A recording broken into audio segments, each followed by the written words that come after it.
Yo, what's up, everybody? I will talk to you today about an interesting topic on feedback loops and improvement.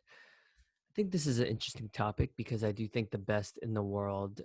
Um, I read this book by Tim Grover, who is the coach for Kobe Bryant, Michael Jordan, and all these amazing athletes. So, would love to share with you some chapters of the book, which I thought was interesting. So the book is called Relentless. And there you go. I will read a couple chapters of this book or a couple interesting um, things about this book. So,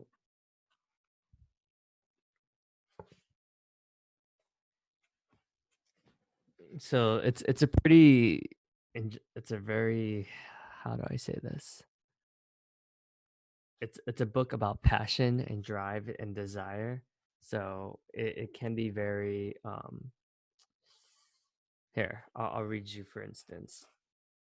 Number one, when you're a cleaner, so basically his concept is that cleaners are people like Michael Jordan and Kobe Bryant who will not stop, who will keep getting better no matter what happens. So I'll read this and then you let me know what your thoughts are. This is on page 205. When you're a cleaner, you don't recognize failure. You know that there's more than one way to get what you want. A cooler accepts what he can't do and gives up. A closer recognizes he can't do it but keeps working at it.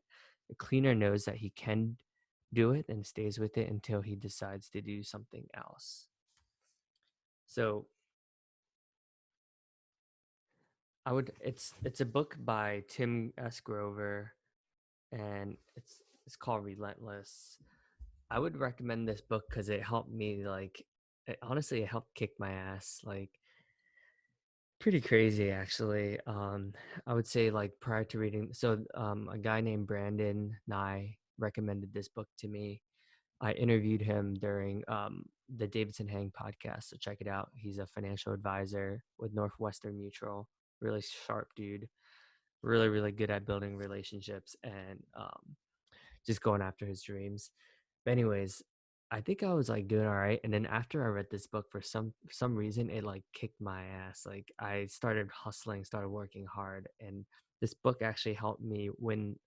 So in sales, we have this spiff, which is like this challenge. So I actually like it's basically there's this effort based challenge, and I ended up winning week one and week two, and I'm in the middle of week three right now. So far I'm leading, but yeah, this book really motivated me. It really talks a lot about how Michael Jordan thinks, his desires, and how this guy Tim Grover like whipped him into shape.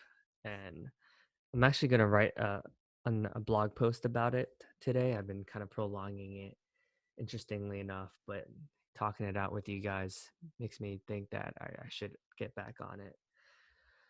But yeah, let me know what your thoughts are from reading the book. Definitely highly recommend checking it out. I'll also include a link to it below on Amazon. But yeah, wanted to discuss with you about feedback because I do think so. I think being a perfectionist in a lot of ways is like it's a curse and a blessing, right? I would say I'm not a perfectionist in a lot of ways, but in a lot of ways I am in terms of when I'm in the mood.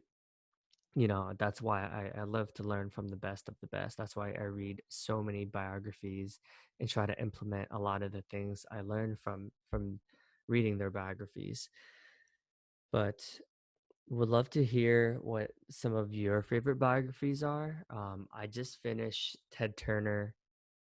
His book is called Call Me Ted. For those of you who don't know him, he started TNT and CNN, the network. So really successful guy. He ended up becoming a billionaire and donating like $100 million to the United Nations. So clearly someone who's accomplished a significant amount of success.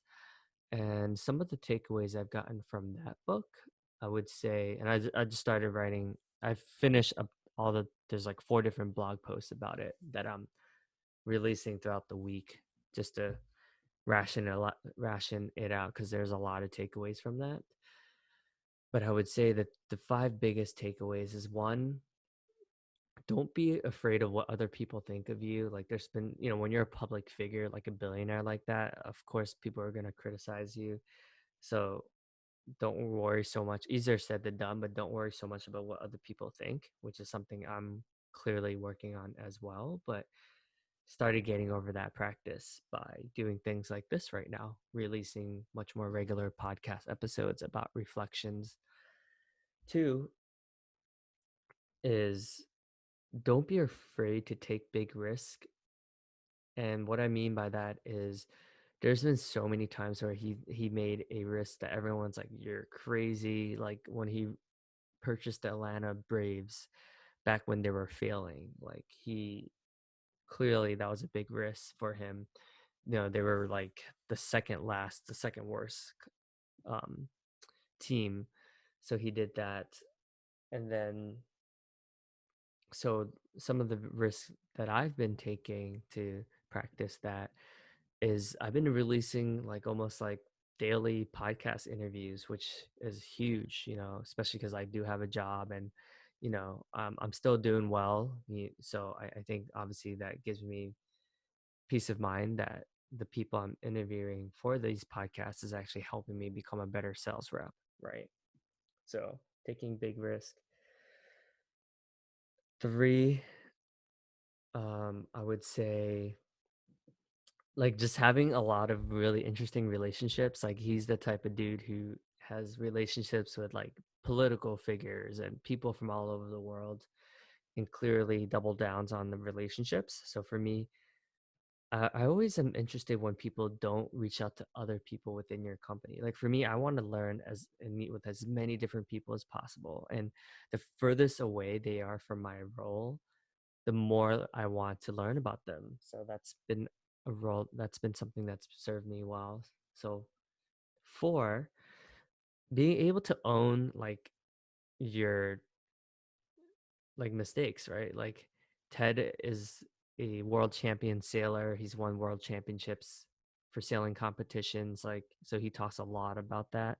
So for me, like, there's a lot of things I'm not good at, right? I'm not good at writing a book, but here I am writing a book. I was not good at public speaking at one point. Obviously, I'm getting better at it. And just going straight into your fears, that's huge. And then fifth, I would say, so he actually didn't want to write a biography for like the longest time. And then eventually he did it because he thought that it would just be a way to just complete a chapter of his life. So, yeah, that's why I'm writing a biography because I think it'll help me with a lot of things. And, a lot of people have said that they've learned a lot from me being vulnerable as well. And it's helped them put themselves out there. So that's my intention for this. So, yeah, hope you guys got a lot out of this podcast episode and cheers. Thanks for listening. And I'm glad you made it this far.